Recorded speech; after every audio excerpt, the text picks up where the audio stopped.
अस्सलामुअलैकुम and welcome back. आप देख रहे हैं zero T AI pro with J Malik और आज का हमारा टॉपिक है लिंक लिस्ट। लिंक लिस्ट होती क्या है, लिंक लिस्ट कैसे काम करती है और लिंक लिस्ट को यूज़ करने के बेनिफिट क्या हैं। सबसे पहले पहले व्हाट इज़ लिंक लिस्ट।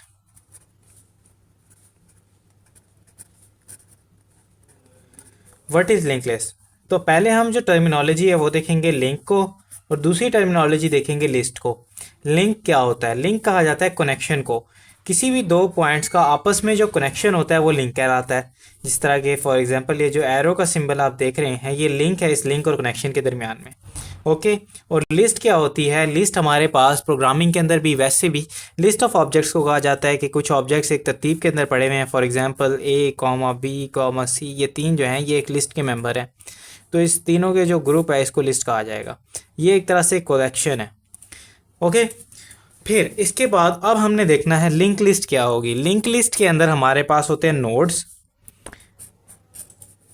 और इन नोड्स का आपस में कनेक्शन होता है कि फर्स्ट नोड का सेकंड के साथ, सेकंड का थर्ड के साथ, और जो लास्ट वाला नोड होगा ये नल की तरफ पॉइंट कर रहा होगा इफ़ इन केस हम यूज़ कर बात कर रहे हैं सिंगल लिंक लिस्ट की। और जो फर्स्ट नोड है उसकी तरफ एक पॉइंटर हम लेंगे, उसका नाम हेड होगा, जो कि फर्स्ट नोड की तरफ पॉइंट कर रहा होगा। अब नोड्स को देखते हैं, नोड्स किस तरह दिखते हैं अगर इन्हें जूम इन करके देखा जाए। एक नोड के अंदर यानी कि एक पार्ट के अंदर लिंक लिस्ट के हमारे पास क्या होगा, डाटा पड़ा होगा, और दूसरे के अंदर हमारे पास क्या पड़ा होगा, एड्रेस पड़ी होगी। डाटा हमारे पास कोई भी डाटा हो सकता है जो हमने उस लिंक लिस्ट में स्टोर कराना है, और एड्रेस जो है ये हमेशा पॉइंट कर रही होगी नेक्स्ट नोड की तरफ। ओके। अब लिंक लिस्ट हम किस केस में यूज़ करते हैं? लिंक लिस्ट हम तब यूज़ करते हैं जब हमारे पास मेमोरी के अंदर लोकेशन डिफरेंट जगहों पे मौजूद हो, एक जगह पे मौजूद ना हो। अब मेमोरी हमारे पास किस तरह दिखती है ज़रा से उसको देख लेते हैं।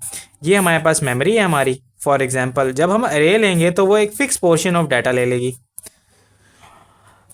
लेकिन लिंक लिस्ट के अंदर एक नोड यहाँ पड़ा है, एक मेमोरी के अंदर यहाँ है, एक यहाँ है और एक यहाँ है। तो एक जो है ये हम छोटा सा पोर्शन और लेके उसके अंदर एड्रेस स्टोर करा लेंगे। अब ये इस तरह के एक्सेस बनाएगी कि यानी कि नोड्स आपस में एक दूसरे की तरफ पॉइंट कर रहे हैं, और उस एक ये हमारे पास एड्रेस है, एक ये डाटा है। अब हर डाटा मेमोरी में डिफरेंट लोकेशन पे पड़ा है, तो इससे ये फ़ायदा होगा कि जब हमारे पास कभी इस तरह डायरेक्ट मेमोरी देने की जगह मौजूद नहीं है तो हम उससे नेक्स्ट मेमोरी की लोकेशन की तरफ पॉइंट करके वहाँ पे डाटा स्टोर करा सकते हैं। ये हो गया लिंक लिस्ट का एक सिंपल सा फ़ायदा। इस तरीके से मेमोरी के अंदर लिंक लिस्ट पड़ी होती है, डिफरेंट लोकेशन पे डिफरेंट नोड्स पड़े होते हैं और एक नोड दूसरे नोड की तरफ पॉइंट कर रहा होता है। ओके। और अब हमने देखना है कि आखिर लिंक लिस्ट में किस तरीके से डाटा स्टोर होता है। अभी हमारे पास नोड है, नोड के एक पोर्शन में हमारे पास डाटा आ गया, दूसरे पोर्शन में आ गया एड्रेस। ठीक है। अब जो ये डाटा है इस डाटा में क्या आ सकता है? इसमें स्ट्रिंग आ सकती है, इसमें कुछ भी डाटा आ सकता है, इसमें इंटीजर आ सकते हैं, इसमें ऑल टाइप ऑफ डाटा आ सकता है, जितना भी आप ऐड करना चाहें। सेकेंडली हम लिंक लिस्ट क्यों बनाते हैं, हम अरे पे क्यों काम नहीं करते? क्योंकि इसे कौन सी मेमोरी चाहिए होती है? इसे नॉन कॉन्टिजीनियस मेमोरी चाहिए होती है, और इसको ये ज़रूरत नहीं होती कि आखिर मेमोरी के अंदर एक ही जगह पे, एक ही सिक्वेंशियल जगह पे, लोकेशन पे चीज़ें मौजूद हों। इसे अगर आप अलग अलग जगहों पे भी मेमोरी मिल जाए ये वहाँ पे भी अपने नोड्स बना लेती है। फिर अब ये एक से अगर हमने दूसरे नोड की तरफ जाना हो तो हम क्या यूज़ करते हैं? हम ट्रैवर्सल का इस्तेमाल करते हैं, यानी ये हम एक नोड से होते हुए फर्स्ट नोड से होके सेकंड पे जाएंगे, फिर इसी तरीके से सेकंड से थर्ड पे और थर्ड से फोर्थ पे, ये ट्रैवर्सल करना पड़ेगा ताकि हम लिंक लिस्ट के अपने उस एलिमेंट पे पहुंच जाए जहाँ पे हम जाना चाहते हैं। इंसर्शन और डिलीशन, अगर इसके अंदर हमें फर्स्ट के अंदर इंसर्शन डिलीशन करनी हो यानी कि हेड के बाद या उसके करीब उससे पहले, तो वो ईजी है। लास्ट में करनी हो अगर हमारे पास लास्ट के साथ एक पॉइंटर है पड़ा, जिस पॉइंटर का नाम है पड़ा लास्ट नोड, तब जाके हमारी इंसर्शन और डिलीशन इसमें इजी होगी। ओके। लिंक लिस्ट हम उस जगह यूज़ करेंगे जहाँ पर हमें बहुत कम इंसर्शन डिलीशन करनी हो, मेमोरी की लोकेशन कंटिन्यूस ना हो, हमें ये पता नहीं है कि हमारा नेक्स्ट नोड किस जगह स्टोर हो रहा है, मेमोरी का थोड़ा सा मसला हो, सिक्वेंशियल, इसकी लिमिट नहीं होती। हम इसको अंदर कितने भी नोड्स ऐड करना चाहें कर सकते हैं।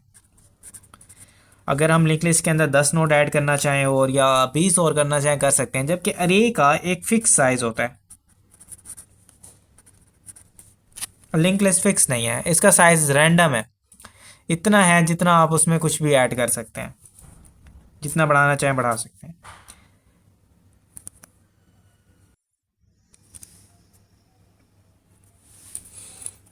ओके, तो अगर हमने लिंक लिस्ट के अंदर कोई चीज़ ऐड करनी है, या तो वो फर्स्ट और लास्ट के अंदर है, फिर तो इजी है।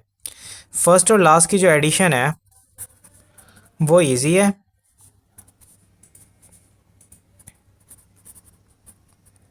या फिर रिमूवल जो है वो इजी है।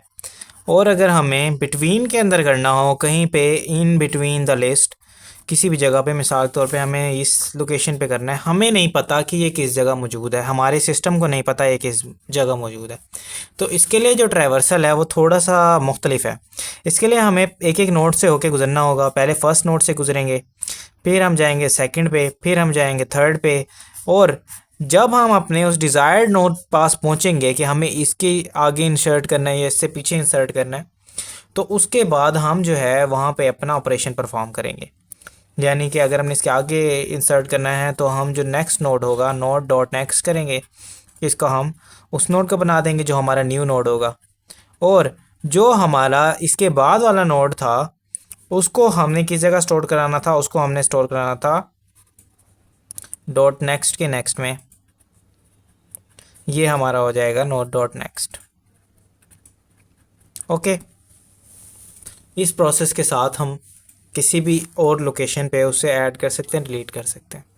ये थे हमें लिंक लिस्ट से कुछ फ़ायदे कि नॉन कंटिन्यूस मेमोरी में होता है, इसकी एडवांटेज में आता है।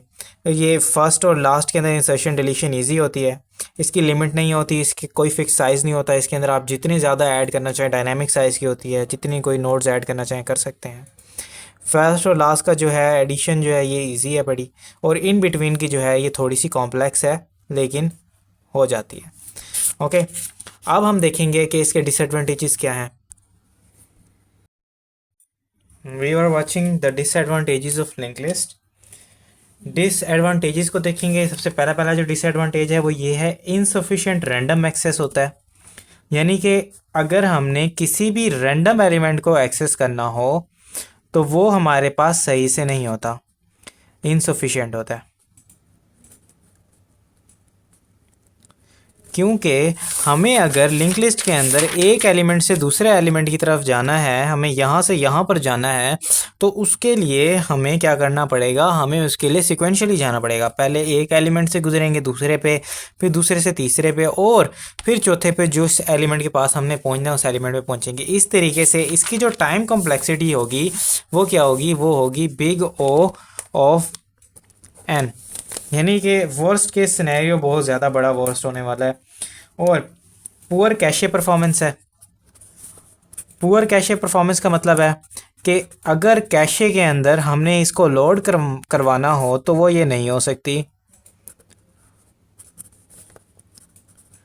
क्योंकि कैशे के अंदर हमारे पास वो डाटा लोड होता है जो डाटा इकट्ठे पड़ा हो, करीब पड़ा हो।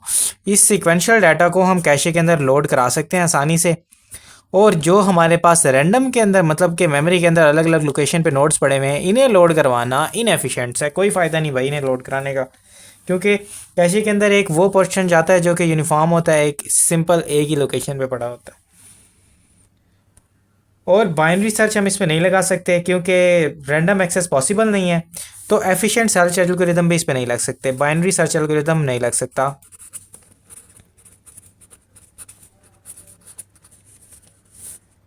Can not be applied.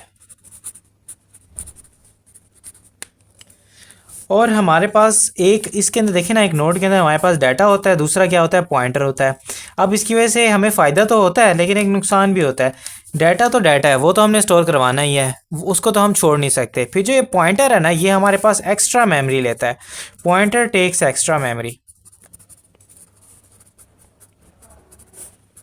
ज़रूरत से ज़्यादा। इस तरह समझें कि हमें पॉइंटर वैसे और फिर मेमोरी लीक्स जैसी सिचुएशन भी हो जाती हैं, क्योंकि डायनेमिक मेमोरी एलोकेशन की वजह से ना हर एक नोड को किसी अलग जगह पे रखा जाता है।